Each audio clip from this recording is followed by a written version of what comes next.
stunting. Nanti kita jelaskan apa sih pengertian stunting, kemudian penyebab stunting dan akibat dari stunting tersebut. Nah, sekarang kita ke stuntingnya itu apa sih? Jadi stunting itu tinggi badan anak tidak sesuai dengan pada usia seumurannya, jadi di bawah standar ya Bu ya. Misal anak 3 tahun, yang teman-temannya mau segini, ya dia lebih pendek lagi, ya dia lebih pendek. Jadi dia tinggi badan anak di bawah standar usia anak tersebut. Misal usia 5 tahun harusnya sudah 100 cm, ya dia masih 70, ya gitu, yang namanya di bawah standar. Kemudian diukurnya itu dari tinggi badan berdasarkan umur kurang dari 2 standar deviasi. Kemudian biasanya yang stunting ini terlihat normal Bu, terlihat normal sehat ya, padahal tapi dia lebih pendek dari seusianya. Nah, jadi secara tidak langsung stunting ini adalah kondisi gagal tumbuh ya, kondisi gagal tumbuh pada anak akibat dari kekurangan gizi jangka panjang karena kurangnya asupan dan infeksi penyakit yang berulang. Jadi infeksi penyakit juga sangat mempengaruhi ya, apalagi kurangnya nutrisi pada 1000 hari kehidupan ini menyebabkan anak tersebut akan mudah terserang penyakit. Nah, misalkan sudah dia nutrisinya kurang, dia sakit-sakitan, maka akan mempengaruhi kondisi tumbuh kembangnya. Nah, kemudian stunting ini akan menghambat perkembangan otak yang permanen. Nih, jadi otak-otak pada anak balita itu biasanya kalau yang anak normal itu selnya banyak bercabang-cabang ya. Nah, kalau misalkan yang anak stunting itu sel otaknya rusak, ya, sel otaknya rusak dan terbatas, jadi itu sedikit-sedikit, ya. Nah, pendek-pendek ya Bu ya. Kemudian umur anak sama, tapi kok bisa tinggi badannya berbeda? Ya, tadi itu stunting. Penyebabnya itu ada penyebab langsung dan penyebab tidak langsung ya Bu ya, yang stunting ini. Penyebab langsungnya yaitu tadi asupan makanan ya, kemudian penyakit infeksi. Kemudian kalau penyebab tidak langsungnya adalah dari aksesibilitas pangan, pola asuh, lingkungan, air bersih, PHBS. Nanti terkait air bersih, lingkungan, dan PHBS-nya boleh dijelaskan sama Ibu Kesin kita ya. Nah, kemudian nih penyebab stunting tadi berawal dari 1000 pertama hari kehidupan ya. Kemudian dimulai dari masa sebelum menjadi pengantin, tadi sudah dijelaskan ya oleh Ibu Haji Cucu. Begitupun dengan 1000 hari pertama kehidupannya ya. Nah, sekarang akibat stuntingnya, yang pertama gangguan pertumbuhan sejak dalam kandungan akan berakibat fisik ya, akan berakibat secara fisik, mental, dan intelektual pada bayi yang akan dilahirkan. Penting banget nih Bu, menjaga kandungan ibu-ibu hamil ya. Dari awal mengandung harus benar-benar nutrisinya dijaga. Nah, kita yang ada di wilayah Puskesmas Webener sangat diuntungkan Bu sebenarnya, karena ibu-ibu hamil sekarang ada dalam inovasi New Hayu ya Bu ya. Benar-benar diperhatikan, benar-benar dipantau. Yang USG biasanya hanya orang-orang tertentu saja yang bisa USG. Ternyata di Puskesmas Webener dengan adanya inovasi New Hayu Ribon, semua bisa di USG, ya kan? Yang tadinya hanya ibu hamil resiko tinggi saja, sekarang sudah semuanya bisa. Nah, nanti juga untuk berpengaruh kita mencegah stunting secara dini ya Bu ya. Nah, kemudian anak perempuan yang stunting kelak beresiko melahirkan bayi dengan BBLR. Apa kata Bu BBLR Bu? Berat bayi lahir rendah ya. Jangka panjang ya Bu ya, berarti stuntingnya masih nyali lagi dalam kandungan. Ternyata sampai dia bekerja ya. Kemudian stunting menghambat perkembangan kognitif, prestasi di sekolah dan keberhasilan pendidikan anak. Jadi ya, prestasi di sekolah juga sangat berpengaruh di sini ya. Kalau dia anak yang stunting, dia cenderung tidak berprestasi. Sebab apa tadi? Sel-sel otaknya kan jadi yang stunting berbeda dengan yang anak-anak normal ya. Kemudian stunting kelak menurunkan produktivitas anak pada usia dewasa dengan penghasilan yang lebih rendah ya. Kemudian stunting pada anak telah terbukti berkorelasi bermakna dengan kejadian penyakit tidak menular atau PTM pada saat nanti dia akan dewasa. Nanti yang tentang lingkungan akan dijelaskan oleh Ibu Ella. Tetapi para kader, perangkat desa ya, dan semuanya sangat berperan penting untuk kegiatan pencegahan stunting ini. Itulah tadi sedikit paparan dari saya. Mungkin ada yang ditanyakan ibu-ibu? Mangga, jika ada yang mau ditanyakan. Mangga ibu-ibu. Ya, ibu ada yang lainnya? Sudah paham stunting Bu? Tadi tentang stunting, akibat stunting, pencegahan stunting sudah ya Bu ya. Akibat stunting salah satunya apa tadi ibu-ibu? Coba bisa disebutkan? Apa akibat stunting? Yang pertama?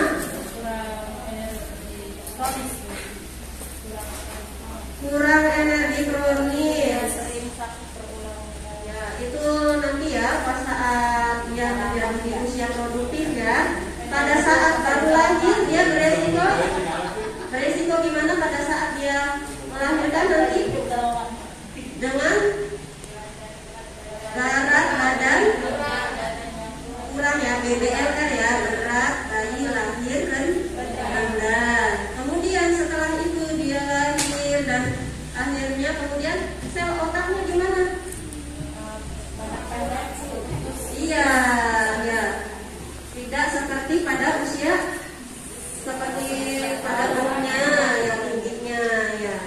Kemudian pada saat sekolah nanti dia bagaimana Bu kalau anak-anak stunting ini? Iya, prestasinya ya berpengaruh pada prestasinya karena tadi ya kecerdasan berpengaruh dari sel otak yang dari awal tadi terbentuk ya. Kemudian sudah nih pada saat sekolah, pada saat usia produktif nanti gimana nih para stunting ini?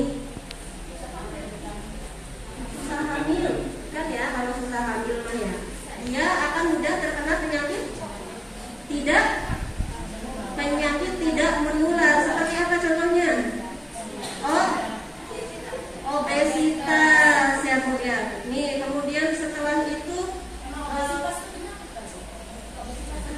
sebenarnya obesitas itu bisa terjadi karena perilaku juga ya Bu ya. Cuman karena obesitas ini bisa menimbulkan penyakit-penyakit lain seperti serangan jantung ya, atau hipertensi ya, atau apalagi tuh biasanya yang kronis yang tidak menular ya. Kemudian setelah itu iya jantung ya.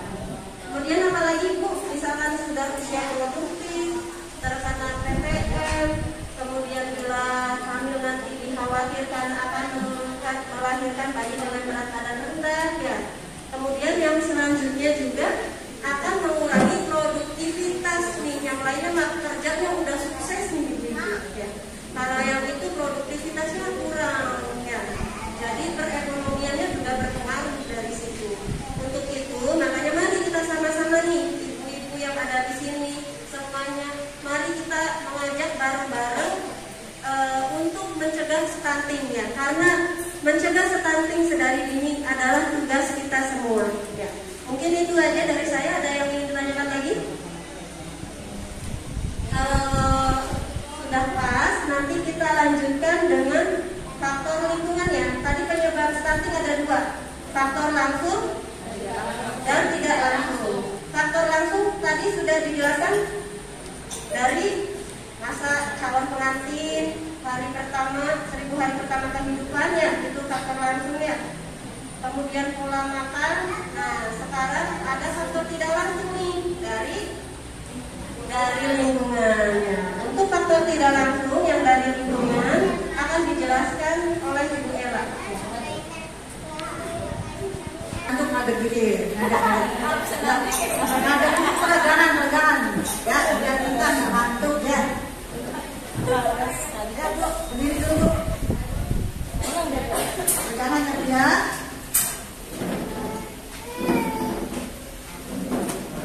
Ya, ya Bu, kita tangan ke atas Bu. Ayo, di rumah sama tangannya.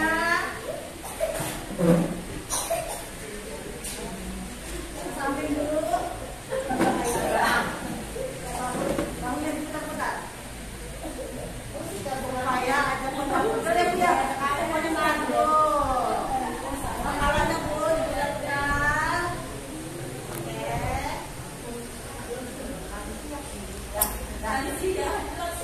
Bu. Ya, duduk lagi. Masih ngantuk nih Bu? Enggak ya? Iya. Soalnya bakal ngantuk Bu.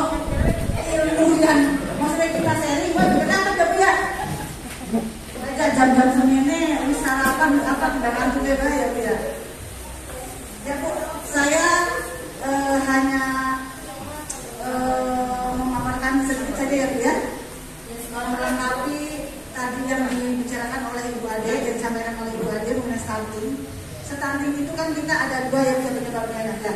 Yang pertama penyebab langsung, tidak langsung. Apa aja penyebab langsungnya? Di antaranya asupan. Nah, penyebab tidak langsungnya adalah datanya yaitu mengenai lingkungan ya. Nah, di sini lingkungannya ini adalah peran lingkungan dalam stunting ini. Kurangnya akses air bersih, ya, kurangnya akses air bersih yang layak, dan yang kedua adalah kurangnya sanitasi yang layak. Siapa sih Bu? Kurangnya akses air bersih yang layak apa? Kalau ibu di sini, akses air bersihnya apa? Akses air bersih itu apa tahu? Dari apa? Ledeng, terus sumur, terus wah, cuma dijawabnya bapak berapa? Jadi ya, karena ibu yang menjawab dari bapak-bapak. Di antaranya akses air bersih itu ada Bu ledeng ya. Ledeng yang dari kita PDAM itu perpimpaan, ledeng pribadi atau ledeng komunal ya Bu ya, air minum komunal. Kedua, sumur gali.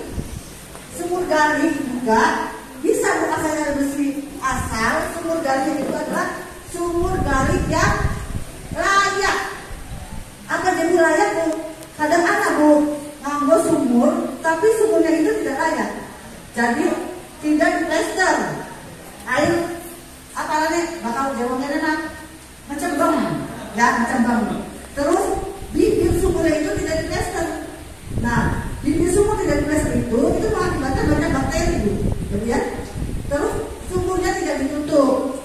Jadi bisa tercemar oleh hewan ya, Bu ya. Nah yang ketiga, Bu jadi kita mah beli nganggo sumur, beli nganggo ledeng, nganggo pompa, bisa. Bu jadi kita mah dengan gue baju sih. Kalian mah, cuma ya ini ya, sungai ya Bu ya, kali ya Bu ya. Nah nggak apa-apa, tapi dengan proses ya Bu ya, jangan langsung dari kalinya, diproses dulu, pakai apa? Atau pakai campuran apa air apa? Lawas. Dan yang ketiga adalah sanitasi yang layak. Apa Bu? Apa sanitasi yang layak itu? Jamban keluarga. Tuh, makanya kenapa kita mengatakan siapa-siapa yang datangnya yang tidak mempunyai jamban ya Bu ya, ditulis binding by address ya pertama. Jadi jamban keluarga ini sangat penting Bu. Insya Allah ya Bu ya, sekarang mah orang tuh jarang yang tidak mempunyai jamban Bu ya, karena sudah menjadi kebutuhan primer ya Bu ya. Sekitar harus izin Bu. Di sini masih ada nggak yang buang air besarnya sembarangan? Sindangkota udah ODM loh. Kalau Sindangkota udah ODM, masih ada yang buang sembarangan. Ya denda Bu. Ada PBS-nya Bu. Ada PBS-nya. Jadi Bapak Ibu buang desa bilang masih ada sini di sini kali. Semua di sini sawah. Nah, yang itu dipoto Bu, dipoto saparan nih. Iya. Soalnya sekarang ODM itu sudah menjadi tujuan dari ini ya, bukan hanya dari kabupaten, dari nasional. Dan kita itu diharuskan semua desa itu harus ODM Bu. Dan walaupun tidak punya WC, minimal dia akses buat air besarnya di WC. Munumpang dah, bujang kita mah bujang lumayan, bujang dua WC, tapi nyampur baru mewong tua, di apa? Di mewong tua. Ada juga jemput kita maju bujang enak tiga jadi kali, baik ada mancung di sini tuh, isin bisa mau lihat, isin enak aja dodok. Apa tuh? Ya itu sama-sama teman muda lah Bu. Nah yang kedua kita dari segi kesehatan ya Bu ya, kasihan. Kalau kita buang air besar sembarangan, Bu jangan gak jadi kali, kan banyak ngalir. Kita berada di sini.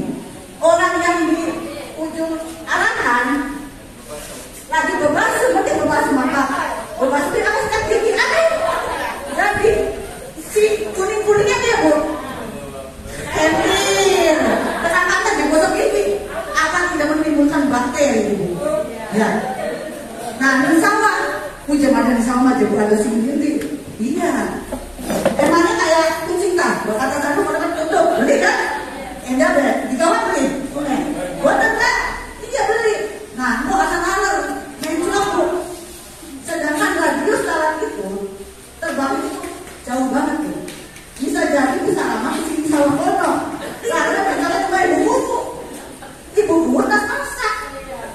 Kelima jadi tidak tutup. Nah, lalu kasihkan makanan, yang celok. Nah, bekas dia ambil dari situ, disuruh makan, bisa terkena darah. Ya biar. Nah, jadi akses air bersih dan akses sanitasi itu sangat berperan penting dalam stunting. Ya biar.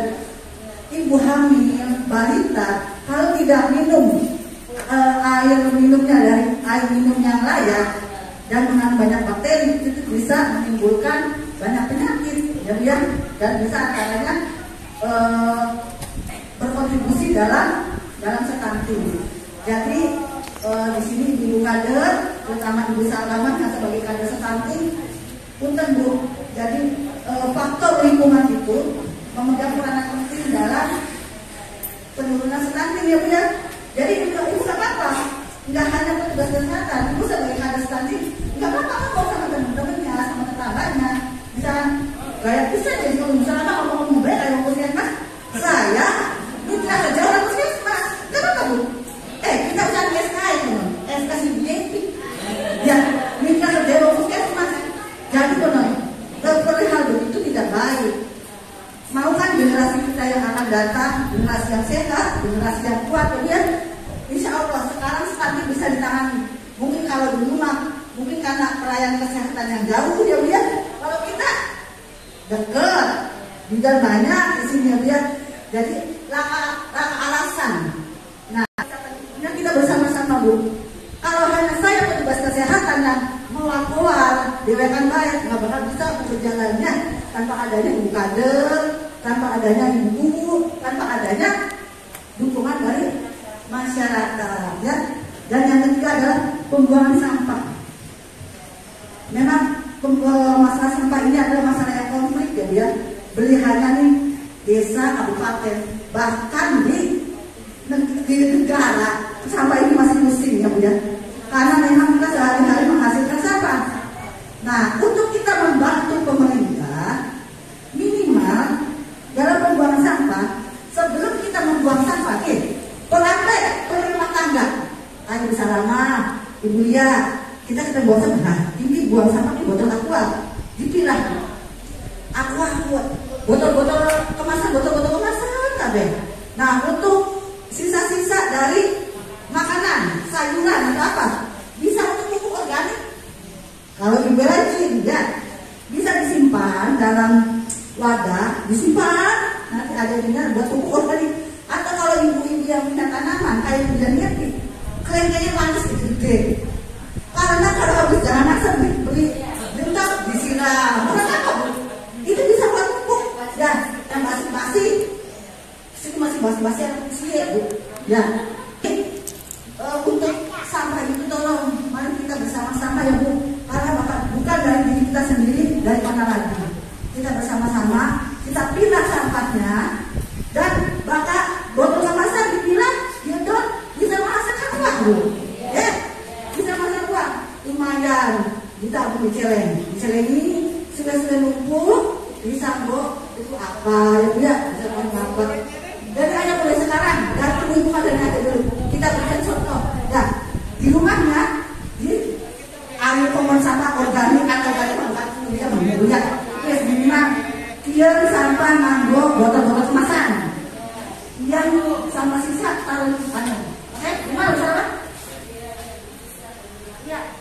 Katanya apalagi di sini katanya karena tarunannya tadinya mau ada bank sampah. Jalan botol bank sampah. Bu jalan. Kalau tarungan. Dan lebih bagus lagi. Kalau kita ngumpulin bekas-bekas botol kemasan, ada dulu lah botol kemasan. Ada bank sampah itu, ada yang ambilin. Ya, peran casering. Barangkali ada yang mau bertanya, mangga. Saya minta bantuannya kepada ibu RT atau RT ya. Sing kumae beli duit WC.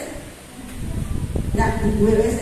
Bu, beli duit WC tapi dia numpang, ditulis di bawah. Ya. Atau bu ya, dia duit WC tapi masih isinya sembarangan, ditulis ya bu ya. Kasih duit WC isinya masih sembarangan, yang kudu diajak jalan-jalan dikit. Iya, jalan-jalannya ke sungai. Dia beli bu. Ya, sudah tidak ada lagi pertanyaan? Cukup jelas? Tidak ada? Ya. Kasih. Wassalamualaikum warahmatullahi wabarakatuh. Waalaikumsalam warahmatullahi wabarakatuh. Terima kasih kepada Ibu Dewan atas materi yang disampaikannya. Dan untuk ulasan materi berikutnya, yaitu ulasan materi terakhir, yaitu cara pengukuran tinggi badan dan panjang badan yang akan disampaikan oleh Ibu Ajeng selaku petugas gizi dari Puskesmas Waktunya. Untuk waktu dan tempatnya kami persilakan.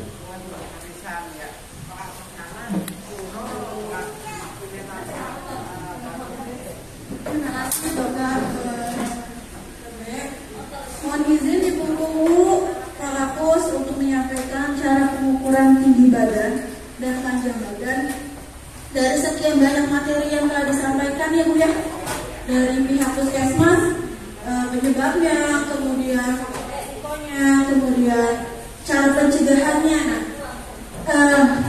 Awal mula anak dikatakan stunting itu dari mana sih Bu? Ada yang tahu nggak? Oh ini anaknya stunting, bisa dikatakan stunting dari mana? Dari badan dan berat badan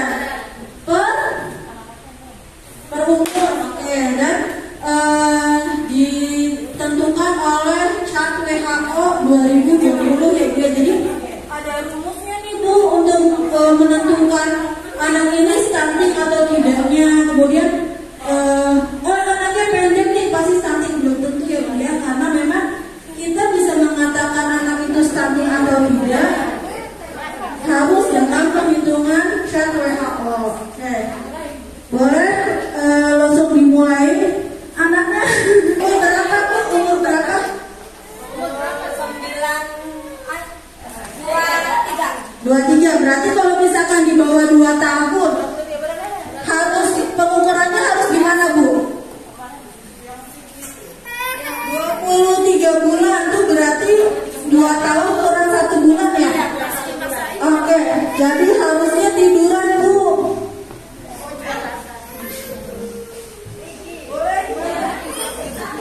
Ibunya boleh barangkali mau maju untuk cara pengukurannya. Nah ya, jadi dalam pengukuran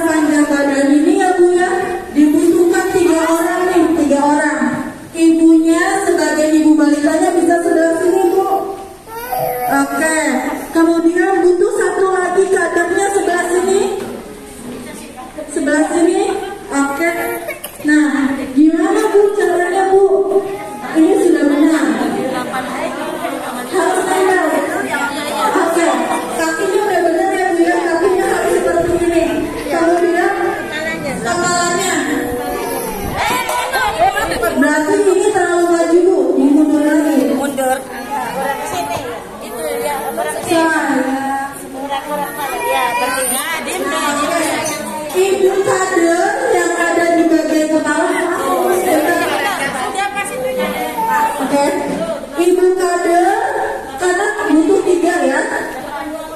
Iya, sebentar, geser sebentar. 3 orang, 1 di bagian kepala, kaki dan badan. Di badan ini kepala anak harus 90 derajat Bu. Jadi dipegang begini. Nah, jadi si anak tidak boleh terlalu nunduk dan terlalu tengah. Ditekan lututnya Bu. Nah, kayak gini baru yang ibu sebelah sini berarti membacakan nih. Berapa panjangnya Bu? 82,5. 82,5. Di sebelah sini ya Bu ya, 82,5. Oke, tepuk tangan dulu dong. Sudah, terima kasih. Ya, sebentar dulu aja dulu mental Bu. Satu. Jadi kayak gitu ya Bu ya.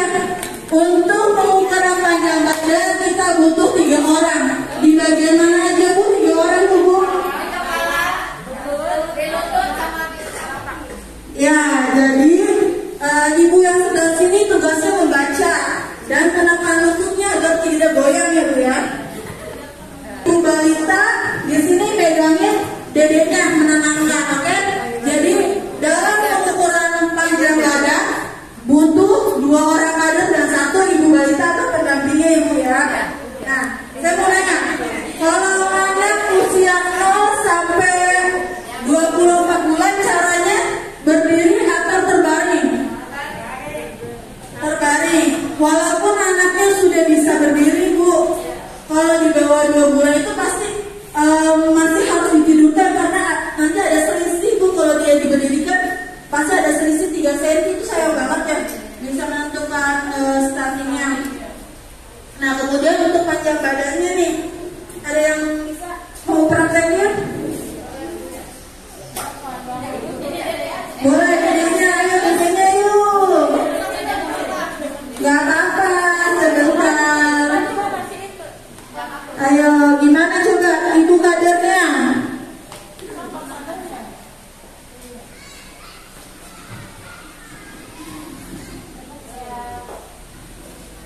Oke.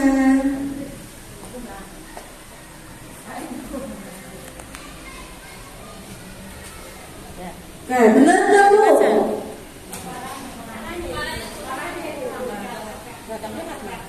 Nah, oke. Benar nggak Bu? 3 poin ya Bu ya.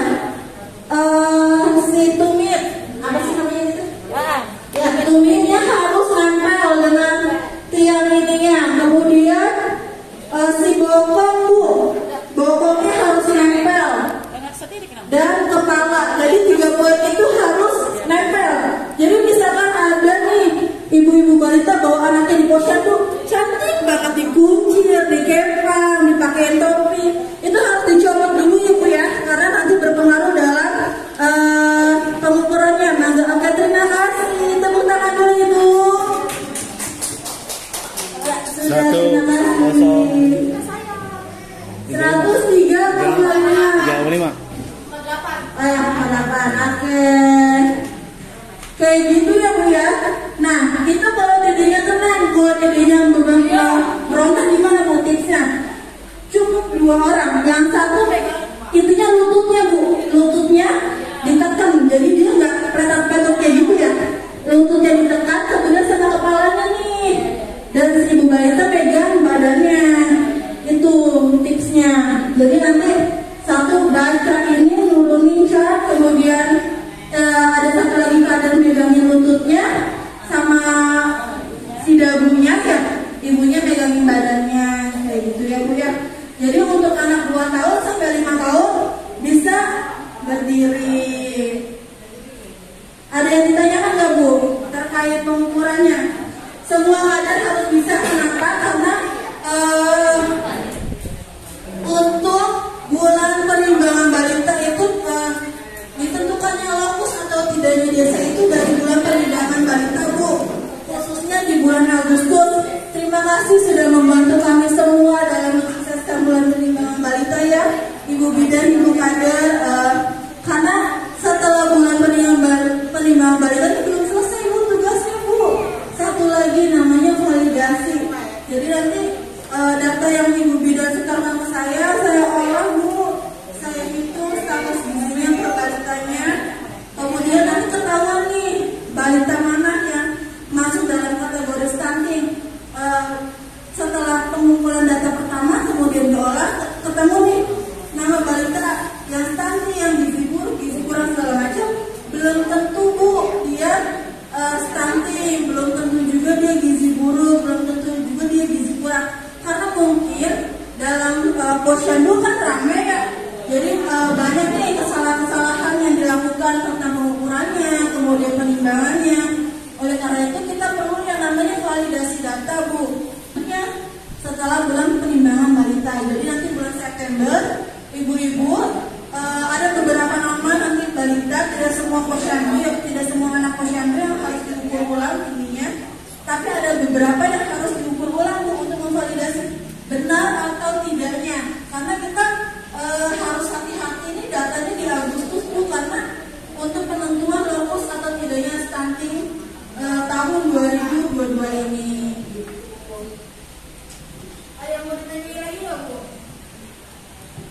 Tentang ukurannya udah paham ya? Karena semua kader harus bisa, takutnya kader yang diadakan untuk pengukuran itu berhalangan. Jadi kita harus menggantikan dengan yang lain. Kemudian validasi ke rumah gitu udah ya Bu ya?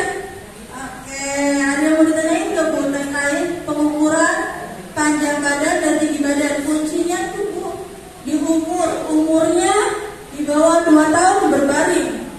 Di atas 2 tahun sudah bisa berdiri. Oke? Ada yang kemudian untuk timbangan, usahakan balita menggunakan baju seminimum mungkin Bu. Bukan berarti kita harus dibuka, memang lebih baiknya dibuka ya Bu ya.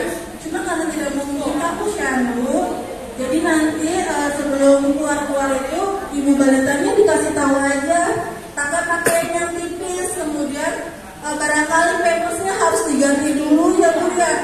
Jangan pampers dari pagi datang ke posyandu belum diganti, lumayan barangkali 2 kali. Kemudian yang harus kita pantau lagi nih Bu, jangan terkecoh karena memang stunting ini jadi isu nasional. Semuanya tertuju pada stunting, kemudian kita hampir lupa nih sama balita-balita yang gizi buruk, balita-balita kurus. Nah itu juga harus kita pantau Bu, kita perhatikan.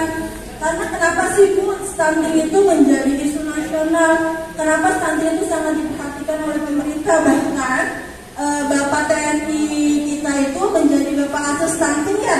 Karena ada yang ngasih PMT dari pihak TNI ya. Karena apa Bu? Karena memang dari generasi-generasi kita yang sekarang ini yang bakal meneruskan eranya nanti di masa depan. Kalau misalkan pun anak di Indonesia itu banyak yang stunting, otomatis kurang nih untuk bersaing dengan negara-negara lainnya ya Bu ya.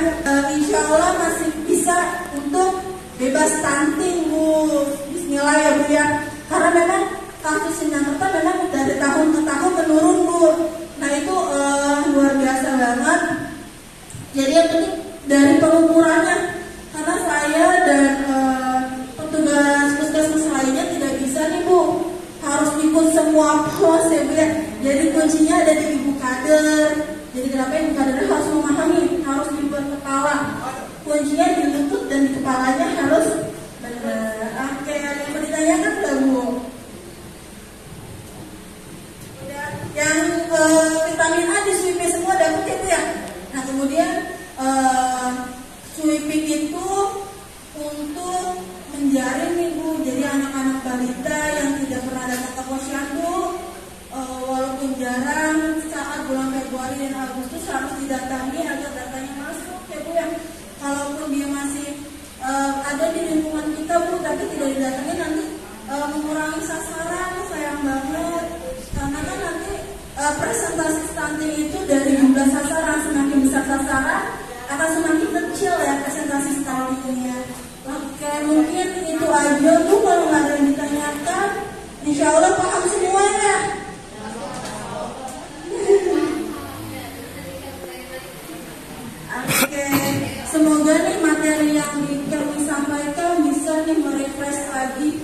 ya Bu ya, ilmu-ilmunya. Betul.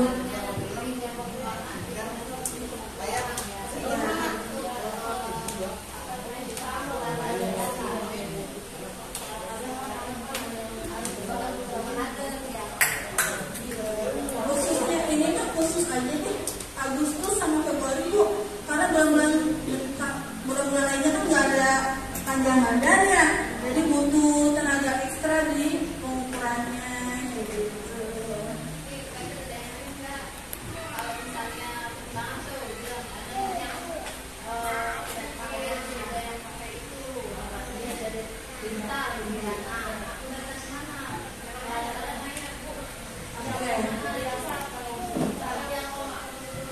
Ya, kalau untuk dinas kesehatannya sendiri ya Bu yang menyarankan itu untuk timbangan dacir dan digital. Kalau yang jarum itu sudah tidak disarankan lagi Bu. Plus nol ada bandulnya kayak gitu ya. Ya. Kemudian untuk peletakan ininya juga apa namanya timbangan harus rata. Kalaupun nggak rata nanti malah kalau misalkan nggak rata mempengaruhi sama nilai angkanya. Semoga represi ini ya Bu ya, karena memang kita keterbatasan. Kalau misalkan diundang ke puskesmas hanya perwakilan, alhamdulillah diberi wadah nih sama Ibu Mu. Terima kasih untuk merepres kader seluruhnya. Tepuk tangan dulu untuk kita semuanya. Semoga bisa menurunkan angka stuntingnya khususnya desa Sindangkerta. Kemudian pengetahuan nih ibu-ibu ya, pasti karena setiap tahun pasti ada ilmu baru, ada cara baru, kemudian ada alat baru juga. Dan lebihnya saya mohon maaf. Bila itu kita dari wassalamualaikum warahmatullahi wabarakatuh. Untuk selanjutnya, bagaimana ibu-ibu ada yang mau ditanyakan lagi tentang materi-materi tadi yang sudah disampaikan oleh ibu-ibu bidan dari Kecamatan Mabener, Puskesmas Kecamatan Mabener. Mumpung masih ada di sini dan ada juga ada Dokter Abdul juga, mungkin ada yang masih mau ditanyakan.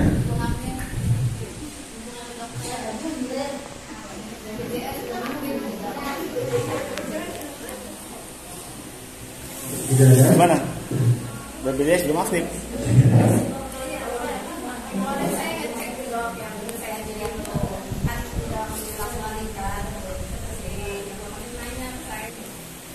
Kalau salah saya mah dari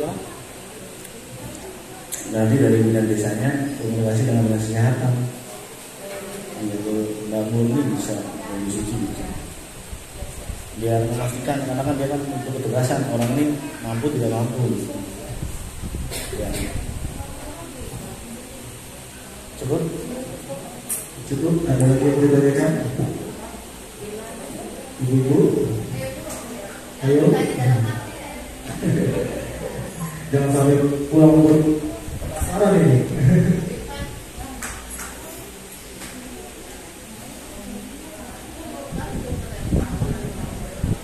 Cukup?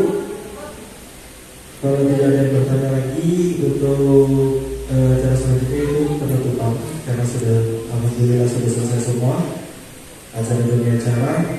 Terima kasih kepada Dr. Andri yang sudah hadir dalam acara pelatihan peningkatan kapasitas kader stunting, dan ibu-ibu bidan dari Puskesmas Kecamatan Mabener yang sudah hadir. Terima kasih yang sudah menyampaikan ulasan materi-materi yang tadi. Dan saya atas nama pembawa acara mohon maaf sebesar-besarnya apabila ada salah kata, pembawaan yang kurang berkenan di hati ibu-ibu, bapak-bapak. Saya mohon maaf yang sebesar-besarnya. Dan saya akhiri acara ini dengan alhamdulillahirrahmanirrahim. Assalamualaikum warahmatullahi wabarakatuh. Waalaikumsalam.